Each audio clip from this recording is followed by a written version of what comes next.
You don't need to fail for me to win.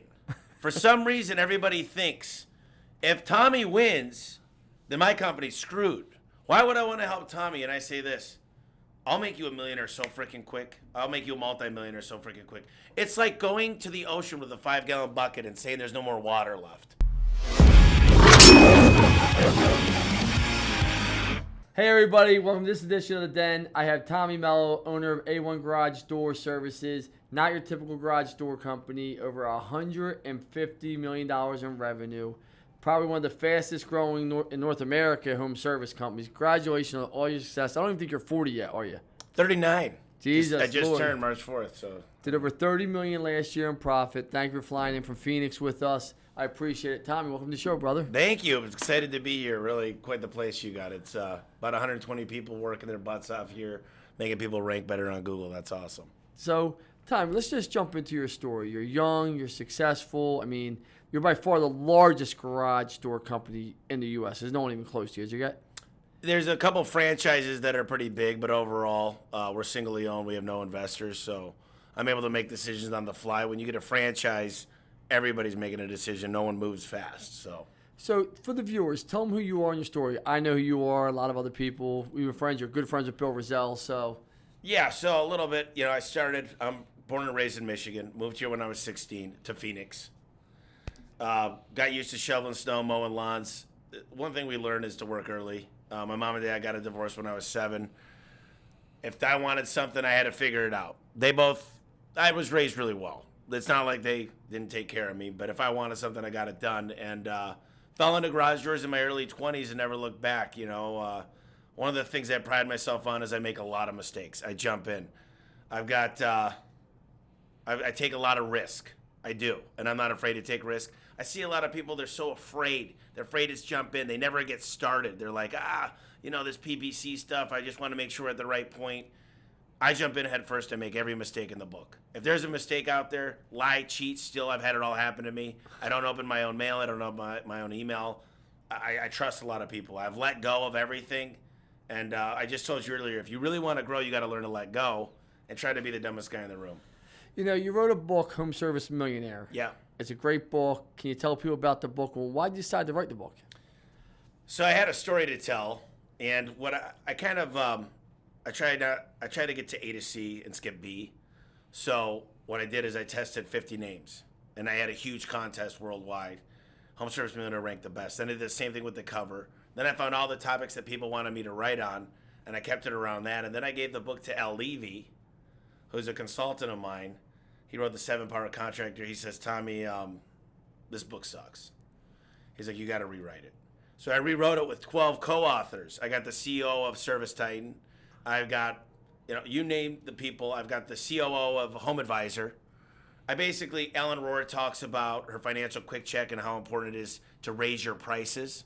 And don't be the cheapest. Don't be the Walmart. Be the guy that shows up the same day and the guy that fixes it right. So stack the deck with the book. It's sold, I think, 17,000 copies so far, which is not that big of a deal. But no, it's still a lot. I mean, we run the same circles, Service Titan, House Call Pro. I mean, we're not going to sit here and talk, why is it so important? We talked about this earlier, about relationships. And we talked about how millionaires, we're both millionaires, but we both want to be billionaires, right? Why is relationships so important? It's the first thing we instantly talked about today. You flew in from Phoenix, Bill picks you up, you come here, we start talking about relationships. And we're actually talking about someone, I'm not going to bring it up, but tell people why. People don't get what relationships are about, man. Well, I'm here now with you. You guys are a massive company, and you've got a lot of other companies you're working on. I've already got 4 pages of notes. We barely started the day. I'm going to go back, and I'm an implementer. Okay, so I'm going to knock all this stuff out by the end of the week. We're also going to visit Horizon. David Geiger owns one of the largest, if not the largest, HVAC company in the world. I'm going to learn a lot from there. I'm also going to see my man Dan Antonelli at Kickcharge, visit his home place. Going to take another 20 pages of notes. And I love going and knowing who I could call on at any time. I'm going to call you up one day when I've got an issue that I know you could handle. And the difference is I don't need to do everything. I don't want to be the best at booking phone calls. I want to go to the number one guy in the world and have him help train our people. And that's what the difference is. I'm very humble when it comes to it, is I know I'm not the best at a lot of things. It's kind of funny. One of my GM beat me at ping pong about 80 games in a row, and then I went and trained with the #1 ping pong player in Arizona for 10 days. And he said, "What do you want to do? Where do you want to go with this?" I said, "Just beat Adam. That's all I want to do is beat Adam." So he said, "All right, explain to him my serve. Explain to me his serve. Explain when he gets you." And I explained it like for an hour, and he taught me how to beat him. And that's what I like to do. I like to win. I'm a competitive SOB. That's the one thing is, I told you earlier, I want to be the Neil Armstrong in the home service space, specifically garage doors. But all these guys have used private equity to get to $1 billion.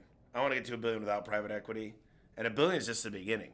You know, I used to say 100 million, and then a guy like me or you says, okay, now we're there, the billion, and then it's going to be multiple billions.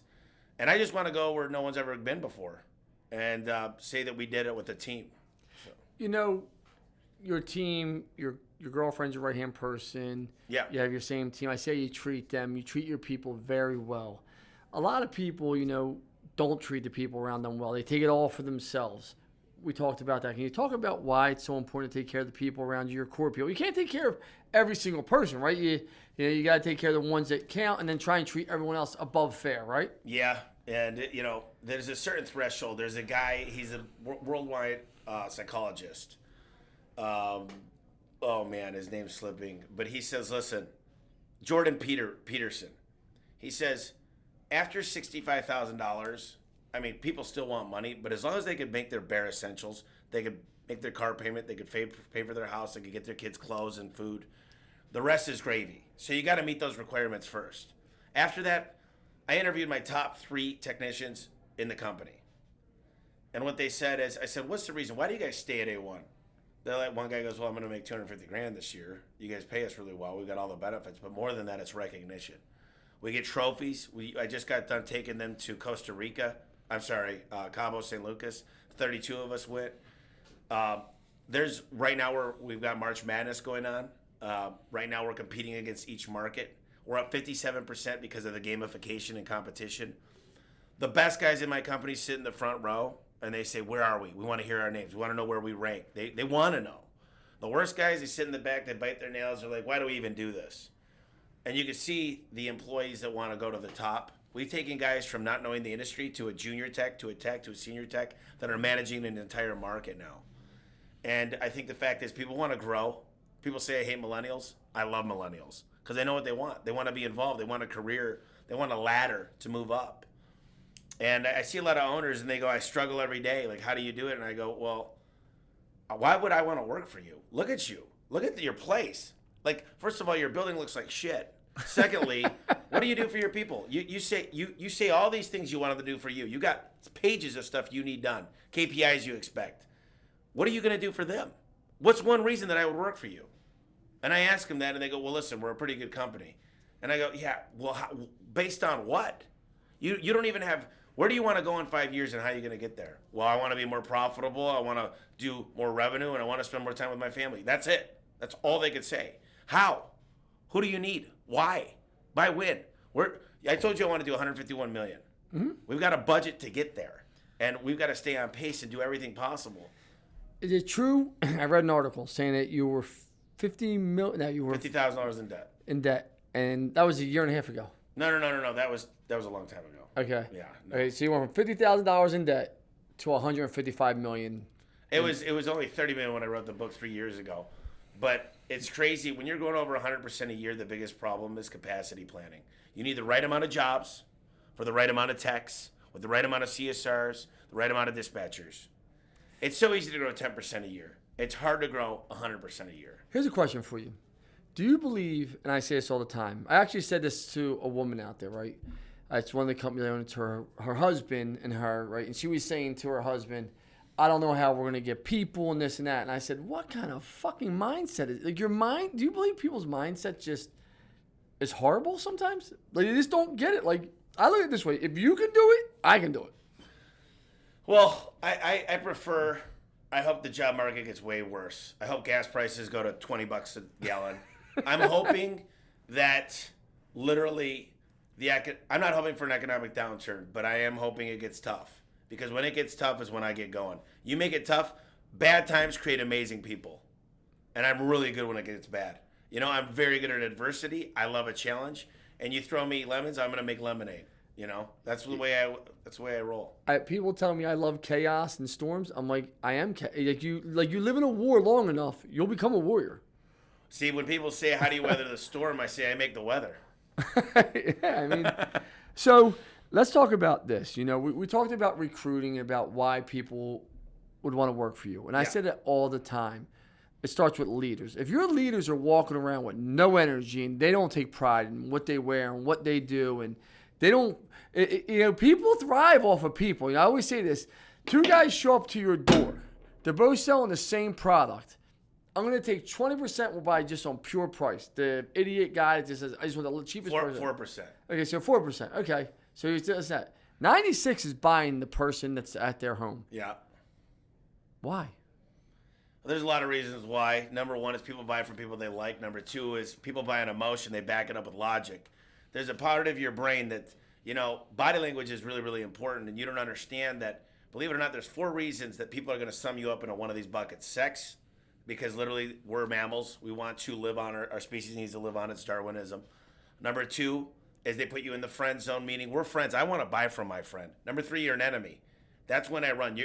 We got an innate part of our, it's called the reptilian part of our brain that says, it's way before logic even takes place. We're already summing you up into one of these boxes. The last one is indifferent. Most of the time, actually, in the 90s percentiles, we're going to be indifferent. And I've got a certain amount of time to build instant rapport with you. I talked to you about the law of reciprocity, bringing you coffee. Smiling, practice smiling over and over again. And my tonality, oh my gosh, what's using your name all the time. Oh, Mr. Lance, absolutely. Yes, sir. Yes, sir. Lance, Lance, Lance, Lance. I'm going to use your name 15 times. I'm going to make you feel special. I'm going to talk to you in a certain way. If I got the opportunity to get on the ground and show you a part, I'm going to look up to you, make sure you're feel empowered. But I'm going to practice these over and over and over. There's words I'm going to say. Oh my gosh, let me ask you one thing. How long do you plan on staying in the home? I'm getting all these things up to give you the best opportunity to get you exactly what you need for your particular situation. And some people say I only sell the best. Some people say I don't sell people things they don't need. And I go, do you really need a garage? Do you need anything? You need a house, maybe a small roof over your head and food and water and oxygen. What do you mean you don't sell things people don't need? Nobody needs a badass wall unit that tells you the temperature and everything else you can control from your phone. No one needs a Lexus. I sell things people want and they enjoy. And I ask them what they want. I don't buy out of my own pocket. I mean, I don't sell out of my own pocket. So many times we assume. And assumption is the wrong thing. There's only one time when it's okay to assume. And that's assume that people want financing. Here's a question for you. Just thinking about assuming things.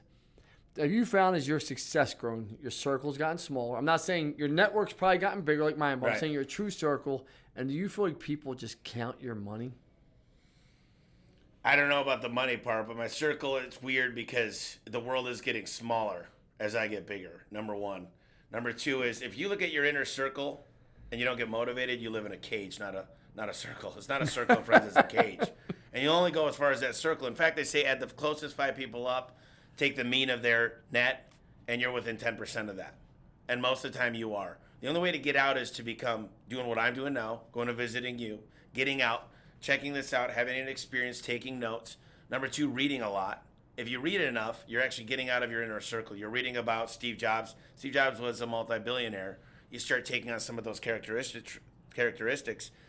And it's sad because sometimes I told all my technicians, there's a class of 30 of them, I said, guys, believe it or not, you're going to go back home and you're going to start making money.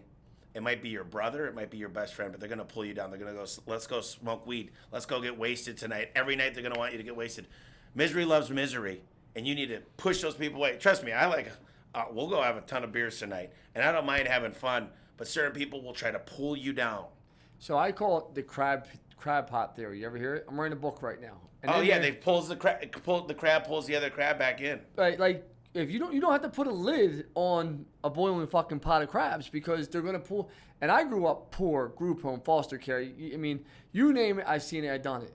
And the people I grew up with, some of them, some not, crab pot theory, just try to pull you down. Just try to anything they can to stop you from growing. Anything they can. That's it. And that's just, and then you get to the next set, and I tell people all the time, make sure you know what crabs are around you because they'll pull you down because they want misery loves misery. Some people don't, and people always say all the time, I don't want money. The fuck you don't want money? Who does? If I walked up and handed you $1,000, would you not take it, Tommy? The people that don't want money, they say that because they have money. I'll tell you what, you don't need or want money at a certain point. You give me an extra $1,000, yes, I'll take it. But at a certain point, my money will start making, so it's compound interest, right? Einstein said it the best. It's the largest thing in the universe. When it's on your side, there's going to be a time where I'm making over several $1 million a day in interest. And it's not very long from here. So that's freaking nuts because most people can't comprehend that. And when I do that, here's my plan, is I want to affect more lives. I want to go to the next chapter. Home Service is the first chapter because I had to come from nothing. I had to put sweat equity in. I didn't know what a CSR, PPC, LSA, none of those acronyms meant. I had no clue. Now I'm like, people are like, what the hell are you even talking about, dude? And I'm like, well, listen. And now I'm reading about all these. I'll buy 5 books on a subject, take 2 of the books I like the most, and get through them really, really quickly. And I think that that's important because readers are leaders. And if you really want to grow really, really fast, you got to be able to listen to audibles or read books a lot. You need to go be able to build instant rapport and meet the people you want to meet, because I can get meetings now with CEOs that 5 years ago wouldn't even take the time. And here's the best way to do it is say, Lance, I've been reading your books. I follow your company. You're like my biggest role model. I've learned this about you. We have a lot in common. I want to just be able to come in for an hour. You're my biggest fan. My wife thinks you're, amazing, blah, blah, blah, blah, blah, blah. The good people will pay it forward, and they'll go, shoot, this guy needs an hour of my time. He wants to listen. I changed his life.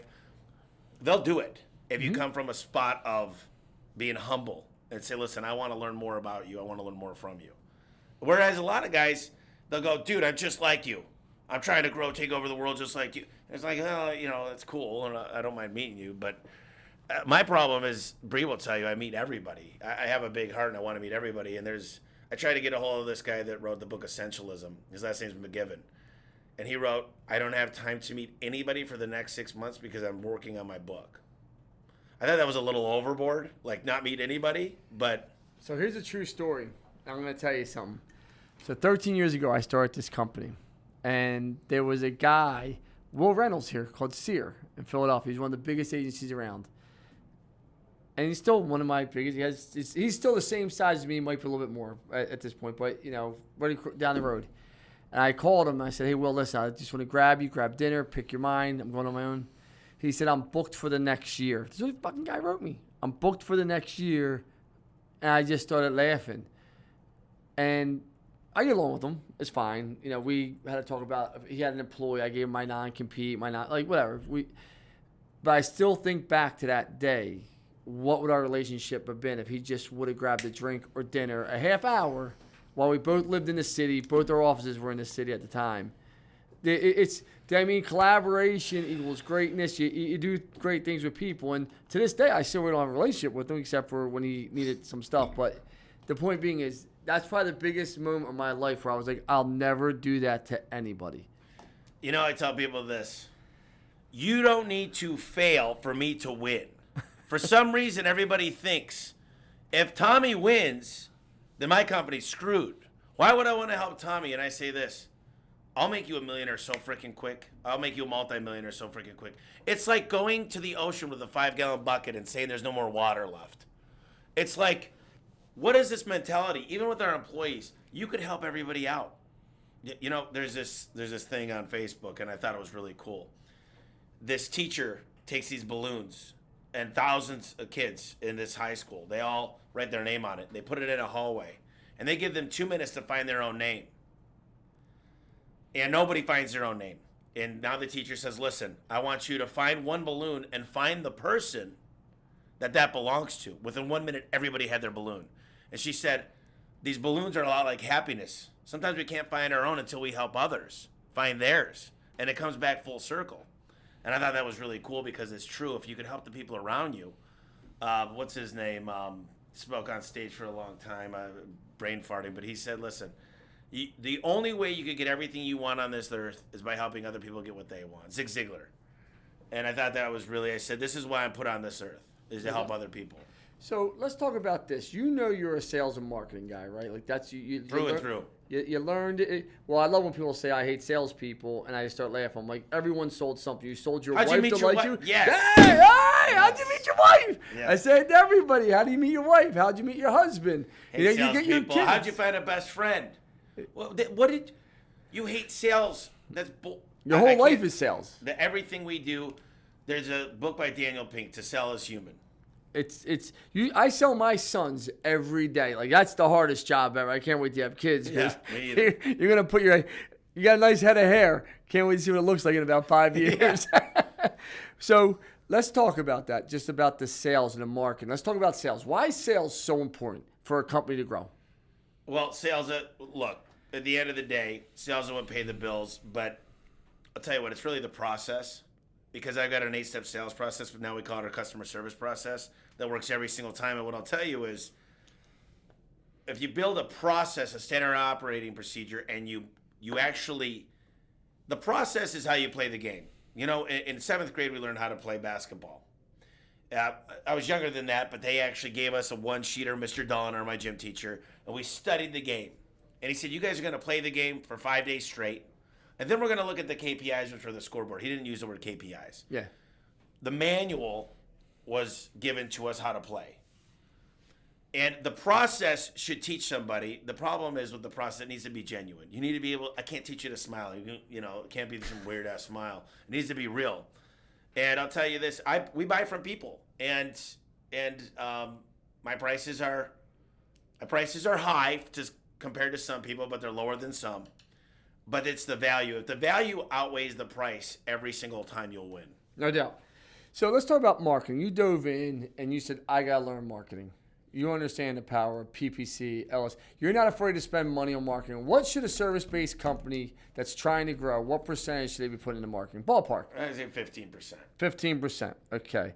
So now we got 15%. I mean, you got it from the man himself. He's just throwing it out there 15%. Well, here's the problem. What are you counting in marketing? Okay, if you're not counting any of your marketing staff, if you're not counting your vehicle reps, if you're not counting your shirts, it's a gray area. It depends. People go, I'm not going to count that. I'm not going to count that. I'm not. How much are you spending on recruiting? Because recruiting is marketing. Believe it or not, if you're not spending ads on Indeed, and whether you're using Craigslist, Career Builder, Monster, ZipRecruiter, I don't give a shit. If you're not adding that into your marketing for great people, 1 A player, everybody should write this down, 1 A player equals 3 B players. I'd rather pay somebody $30 an hour in my CSRs than have 3 $15 an hour people. 45 is more than 30, and that $30 an hour person is happy, and it's easy to recruit 30. It's hard to recruit $15 an hour people. So let's get into the marketing piece of thing. You're at 15%. You believe in leads. You know down to how many leads you need a day. I can make the phone ring off the hook, but I care. Leads are nothing. What's my conversion rate? Okay, so here's what you do. And I've told this a lot of times on podcasts. Write down how much money you want to make. Write down how much your average ticket is. Then you write down your conversion rate face-to-face. Then your booking rate. Then your cost per acquisition. You take all those, I guarantee you I'm going to find a big hole. It's a big flat tire. It's you're as strong as your weakest link. It's mostly going to be your call booking rate. I can tell you this. You think you're good, but until I look at a real KPI with a real software that I can trust, I think you're full of shit. Me and my wife book all the calls. You should see us. We really care. Okay. Let me see what happened when you guys were at church. Oh, well, we don't book on Sundays. What happened when that out-of-service area came in? Well, we didn't count that one. So you're still marketing that out-of-service area, right? So you're still actually buying PPC leads in an area that you can't take the work, and you didn't count it against you, so you can't fix what's not broken. So you're actually missing a ton of calls. You're probably in the 60%. I'm going to ask you a question. You know, you understand the value of digital agencies and that relationship. This is a digital marketing show, so I'm going to ask you this. Why is it the relationship with a digital agency is so important? Well, right now, digital is the only way to go. Like, literally, if you think about it, nobody goes on a billboard and says, geez, we need to get that phone number. They go to Google. Google is God. Google equals God when it comes to home service. I always say that. Now, listen, you got 4 algorithms on Google. Pay-per-click, local service ads, organic, and GMB. You can do a sponsored GMB. You need to figure out where you need to lie on that to get the best conversion rate, the best average ticket, but you need to have a high quality score. People don't understand these things. They don't understand advanced verification, but I use TV, radio, billboard to spike the shit out of my Google. So if you don't master those 4 algorithms, TV, radio, billboards will never work, especially when you try them out for 2 months and say, yeah, it didn't work. But here's the reason they keep doing it. Is my mom and my uncle and my brother-in-law, they all heard my ad, so I think it's working. Bullshit. You know, you go into the weeds to learn to really master marketing. You do. Oh, yeah. Do you believe the average business owner can do what you do, or do you think they need to have a relationship with an agency that knows what they're doing? Do you think the average, anyone can do anything. Do you think the average business owner is going to do it? No, there's no way. There's no way in hell that, and I don't want them to. You know, at the end of the day, I want them to do what they do best. If you're really, really good at doing the books, keep doing the books and hire a great marketing team. You know, I've hired for all my weaknesses. I'm very, very good at hiring people that are better than me, and trust me, there's a long, long list of weaknesses, and I'm not good at a lot of things. So I always try to find somebody way better than me at almost everything, and then it's amazing. There's a guy named Alex Hermosi. He interviewed a multi-billionaire. They hit this climax of their company, about $100 million, and the billionaire said, "Listen, the third year of not being able to grow, we were making a lot of money, but he goes, I wanted to be a billion-dollar company." He goes, so we went out, we found 3 C-level execs. We found a CFO, a COO, and we found a CMO. And he goes, we gave them a piece of the company. We gave them an equity incentive program, or I don't remember if it was, might have been phantom equity. But he said, the first year we hit 200 million, then we jumped to $1 billion. Now we're multiple billions. And he goes, me and my partner just sat and watched. We watched these guys that have already won. They already knew exactly where we needed to go. We gave them the exact same incentive that we have to grow the company. And now, yes, we might have given away 10, 15, whatever it was percent. But I'd rather give away 15% of multiple billions than nothing out of 100 million.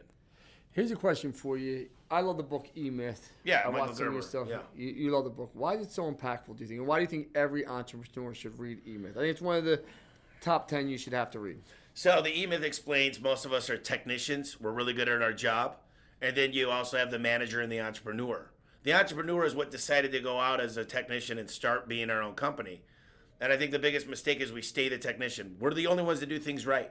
We go, oh, if we don't do it, it won't be done right. The entrepreneur lives in this certain stage where it's the future. I want to start a business, but then we go back to baking pies again all day long. We're the only ones that can bake them right. We go in the morning, we leave late. Every test I've taken, I'm so high on the entrepreneurial spirit that I was so good at the technical side, but I said, I don't want to do this. So once again, work on the business versus work in it. And then read the book Rocket Fuel. Rocket Fuel will explain to you, if you're a visionary, you need an integrator around you to make things happen, because we have a hard time hitting the finish line, and we also get distracted often. I think that's the problem with entrepreneurs is all of a sudden we're investing in real estate and opening up a restaurant, and now all of a sudden we're doing this and that. And I'm like, well, what's the one thing that's always giving you the money? Well, yeah, the garage door business. So and then the husband and wife will go, we deserve this. We deserve this condo here. We deserve this home. We deserve to do this. We deserve this expensive whatever it is. It's a camper. And I go, what if you reinvested it for a couple of years? Watch the dividends it'll pay. Go rent a camper for two weeks. That's all you're going to use it anyway. And you'll pay a millionth of the cost, and you won't.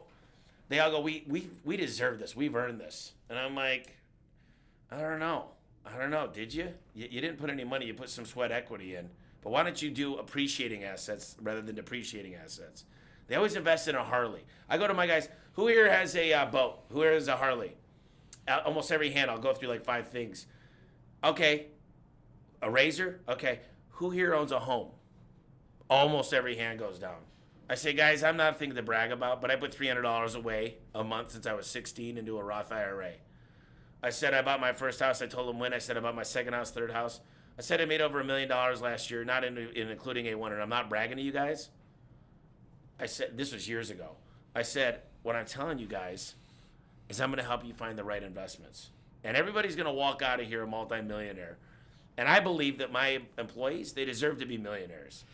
Do you feel like, so I said this to a woman that used to work for me. I said, I'll make you into a millionaire after talking to me for an hour if you just do what I tell you to do. By the time I got to punch number 3, she said, I don't want to work that hard. I mean, and she legit said that to me. Like, that was her response, because she believed in shared wealth, that we should have distribution of wealth. The problem is with the socialist idea of distribution is you will not work as hard. See, I work really, really hard, but I take all the chances. If you want to share the risk, We got 1 in 10 chances of making it in a business. And the people that succeed should not be penalized because we're job providers. And here's the facts. I pay a lot less than anybody I know in taxes. Everybody that I hire pays more money in taxes, a higher percentage, because they're not good at it. So they go to, one of these cheap places that runs it through, the quick tax program. And so we're job providers. If you want to be part of the success, take all the risk. I had to get my blood taken to pull an insurance policy for $5 million from the bank. I had to put my house on the line for our company. Yeah, you're gonna tell me. Oh no, I put everything on the line, and now you want to share the success. Why don't you share the risk? Let's start another business. Me and you, I want you to put your house on the line, and I want you to put 80 hours a week in. Oh no, I'm married. I got kids. So don't bullshit me and come tell me you want anything until you're willing to put your ass on the line. I say that to everybody. You're not willing to take the risk, but you want all the rewards, you want all the upside. And that's the thing. It's really, when you go start these companies, as you know, I own 6 different companies. You saw my board back there with it's awesome. everything. You got to be willing to take that risk. Employees, for whatever reason, feel like now, and you need all your employees, but a lot of people feel this distribution of wealth. This is what I do. I give them performance pay, and I say, I don't care how much you make. You can make more than me. I got a guy this year that's going to, it's astronomical how much they're going to make. I've got several of them.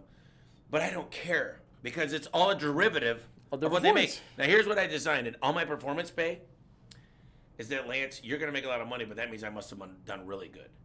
So that's what I mean is I'll set up your pay to where somebody makes $500,000. I'll do a backflip. I'll go do a somersault. I will applaud you. I'll make out with you. And that's the thing is, if you got incentive pays that you get jealous and you go, you made more than I did this year. And I see the owners talk to the salespeople. And the sales guy, you know what we are with sales guys is you did good last year. You made me a lot of money, but now you got to do better. And sales guys, they make a lot of money when they're really, really good. But they're not the equity holders. And I don't care if a sales guy makes $500,000. Why would I care? Because it's hard for them because the next year they got to beat it. I'm not just talking about sales guys. I think salespeople, guy or girl, should be the most highly compensated persons in your company. Yeah. Because I say everything starts with sales. If you don't have a sales team and a sales organization, you really don't have anything. True. And because I always say this all the time, you could be the best garage door, best roofing, HVAC company. You have the best technicians in the world. If no one knows about you and you can't get someone to use them, it does you no good. They got it. I always say this: what's the sense of being the hottest girl and being locked in the closet all year? No one's taking you to the prom. They can't ask you. Yeah, it's true. So sales. You got to be out there. You got to be out there, and salespeople, your good ones, know they got to be out there. They got to be able to communicate. They got to be able to talk. They got to be able to there's a. I was telling you about that personality test. Mm-hmm. And there's people that know how to make their own luck. And I asked the psychologist that was on with us. I said, so what's a question like that? And they said, believe it or not, Tommy, it's when you cut people off. That means you build your own luck. And I said, that's a character trait. And I cut her off in the middle of the sentence. But I don't. It's rude. But we tend to want to just say, look, let me just finish this real quick so I can show you why important it is, and we'll cut people off. Because we're just like, if it's going bad, we'll revert. We'll change the destination, the stream of the river. And that's what we do. We build our own luck. Literally, wherever we go. And we don't even realize we're doing it. So, I'm sure people pitch you all the time to invest in their company. Oh, yeah. My goal is to build, like I told you, $1 billion in 10 years. And then sell. But $1 billion in revenue, right? So I told you, right? And I'm going to. We're on our way. We're close to $100 million this year. I said to... a guy came here and pitched me, and you'll laugh at this. The guy's a doctor. Been in practice multiple times, divorced. Everything was a shit show, he's telling me, right? Has no money, but this guy's a doctor, right? And nice guy. And I just said to him, I said, my man, you find a way to lose. Like, you master the art of losing. He said, what? He goes, I'm a doctor. I said, I don't care if you're the Pope. You find a way of losing. I said, I would never go in business with you. You're 5 years older than me.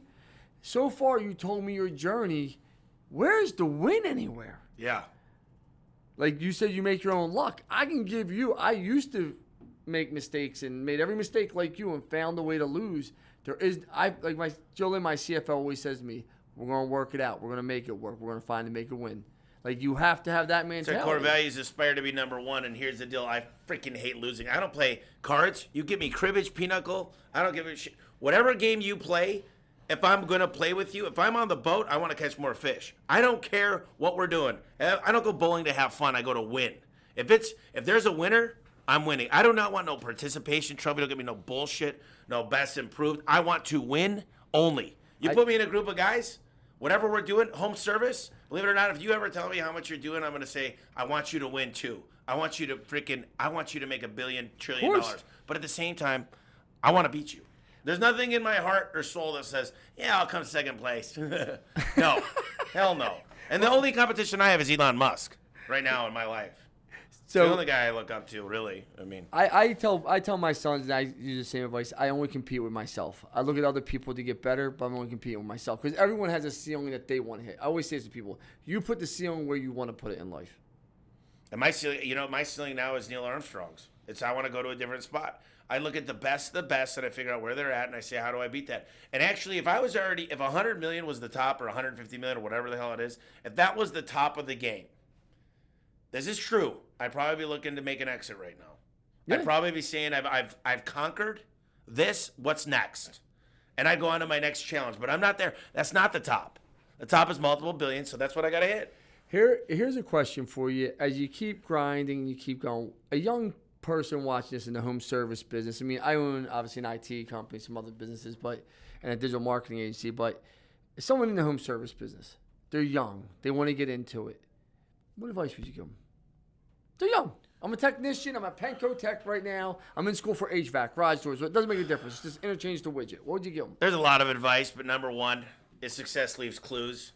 I'd go in very humbly, and I'd go visit the top 3 shops that are on the opposite side of the earth. Whether that's, if I'm in Maine, I'm going to go to California, maybe Washington, maybe Arizona, Nevada, and I'm going to go beg. I don't care who I got to get a hold of there, and I'm going to go tell them how awesome they are and how much I look up to them, and just give me an hour tour, and I'm going to go watch the air. The air is different in there. The people move differently. You'll watch, they're all rowing in the same direction, and but what you'll learn is, you'll learn exactly what success looks like. And all of a sudden, your mind, that picture will be changed forever, because you'll just envision. And then one day you're going to walk in because you've already seen it, and you're going to go, I've just replicated success. And you don't need to rebuild it. I call it R&D, rip off and duplicate. And you know what? I've actually gotten to a couple buddies of mine that are very successful in HVAC that have sold out, that got non-competes. I said, I want you to go buy a garage door company, and I want you to blow it up. And I'm going to get you under paperwork. We're going to go in, and I'm going to train all your guys, and I'm going to own a chunk of it. You're going to sell it to me at this time, but I'll make sure you make an extra $5 million on it. You know, because they're good operators. Well, it's funny you said that, because we're just sitting here. We're in here, an hour this morning? And yep. You're like, yo, I got to get you out to Phoenix. You know, I got to get this conference, vertical conference, right? That's vertical track, yep. Vertical track, got to get you out there, and then also see your training center. What did I immediately do when you said that? You said I'm going to book, what day? Bree goes, it has to be after May 16th or whatever she said, and you're like, May 17th. I literally flipped my you want to book, you want to do it. And that's the thing is, you just gotta do. You just do. We do. I got a chance to go see your shop. I own 6 companies. I'm trying to hit $1 billion. I'm coming. The invite's there. I'm coming. Well, the deal is one of the things we're building at our training center. Is I'm taking notes, everyone, while he's talking. Yeah, take notes and actually implement some of this stuff. You know, our training center measures so much more. Like literally, role playing is the most undervalued thing that people don't understand. And when we train, we continue to train. We continue to train. You know, I talk to my top 10 guys at least once a week, and I call them sometimes at 10 at night, and I go, "What happened today?" They go, "What do you mean?" I said, "You did $24,000. Tell me about every single thing you did and how you did it." And I call them, and I figure out a way to duplicate it. I figure out those characteristics, and then we practice. And I got to tell you, the video, you ever heard that old tape when you played football that we watched the tape? And it's the old black and white tape you think of. It's how often are you watching the tape? Are you recording yourself? Are you listening and watching what you're like when you do that? I told all my guys last Thursday, I said, I want you to go to your wives, your neighbors, your kids, your uncle, your mom, and practice. When you're done practicing, I want you to practice again. I want you to practice again. I want you to practice again. To where you do it so it's so easy. It's second nature. This is a beautiful home. I'm just curious. How long have you lived here? And I want you to master these questions. I want you to play with the dog. I want you to look at the thermostat. If it's a Nest, they love home automation. They probably want a new garage door opener. And they go, but they already have a brand new one. I don't give a shit. Did you ask them? Did you ask them? Are you selling out of your own pocket again? That's the problem we do with technicians is we go, well, I can't afford that, or I never buy a warranty, or I'll never do this. I don't care what you want. 99% of the cars on the road I wouldn't think about touching. I would never pull out a checkbook for none of those. But someone all bought those cars. Someone loves them. Someone bought that brand new ugly ass car. On the final roar here, there's two different ways to scale a business, right? Some people believe using the bank's money, which I've never taken a nickel from a bank. I told you that today. I have 6 companies, don't have an ounce of debt. Some people would say there's no way, it's old school, it's stupid. Why wouldn't you leverage money? I probably will as I keep growing. The other way is go get private equity or leverage banks' money. What would you say about that? Talk about the differences of pros and cons on the final word, because there are two very different, distinct ways of growing a business. Well, Dave Ramsey says not to be in debt. And here's the deal. You talk to Donald Trump, he'll say leverage is the only way to grow. I would say this. If you haven't made those very big mistakes with your own money, and what I mean is a big mistake when you're only making $30,000 a month, a big mistake is a $6,000 mistake. So until you're sure that if you invest this money, like I know one thing, I know what my EBIT is, I know what my ROI is, I know what greenfield versus buying is, and I know how to evaluate a deal. I've done the due diligence, I've done the quality of earnings, I've been through this so many times to where I know that if I go borrow, let me ask you this, Lance, if I gave you a guarantee you could borrow at 4% and I gave you 14% of the money, and it's just, let's just say the bank's giving you something at 4%, $1 million, and then you've got a bond through the government for 14. That's a 10% net. Would you take Absolutely. that? Would you borrow $1 billion if you could? What I would do it if I was betting on me. No. You're guaranteed. The bond is 14%. I would. The bank's 4%. I That's would. 10%. I would, but In a fucking heartbeat. Yeah, in a heartbeat. You would do that because it's a guarantee. I even would take the risk if someone could say to me, I'm going to get you 14%, and they showed me they got 14% over the last 3-4 years. I'd say, fuck it, here's $1 million. Why wouldn't I? So my deal is, I've got very, very good data to show how much we're going to do. And I'm buying at an extreme discount. Because you know as well as I do, there's this amazing word called arbitrage. I don't know if it's French, but it's arbitrage. Okay, on the final roar, I want to talk a little bit about this. These clipper ships were in the 1860s. You know what happened in the 1860s? I'm the worst history The gold person. rush of San Francisco. These clipper ships went from New York all the way around in 3 days. They bought a pair of shoes for 25 cents. They sold it for $1.25. That's called arbitrage. When I buy a company at 3 to 5 times EBITDA, the multiplier, it's worth 15. So if I buy your company for 10 million today, it is literally worth 30. Okay? So why wouldn't I want to go out? There's no way to lose. Not to mention I throw my KPI, standard operating procedures, manuals, my checklist into your business. I'm going to take your EBITDA of, let's just say, $1 million that I paid $5 million for. I'm going to make it $3 million. So $3 million. Listen to this. So it's $1 million. I paid $5 million. Now I 3 times it to $3 million. And I'm worth 15. I took that $5 million and turned it into $45 million. That's a 9 times multiplier in less than a year. Why wouldn't I want to borrow as much? But I got to make sure I have the team. I got to make sure I have the processes to handle this. Because if it falls apart, the bank has no trust in you. But I just 900%. You show me where you're going to get 900% in less than a year. You heard it from Tommy Mello. Pay attention. The man, congratulations on all your success. Thank you. You too. Can't wait to see what you do by the time you're 50. I have a funny feeling you're going to be way past that $1 billion mark. I think so. I hope so. We'll see. I told you. You said you bet $250,000. I'll double down with you and bet that sucker. Let's do it. Let's go. I believe. I'll talk to everyone. Thank you so much. Thank you.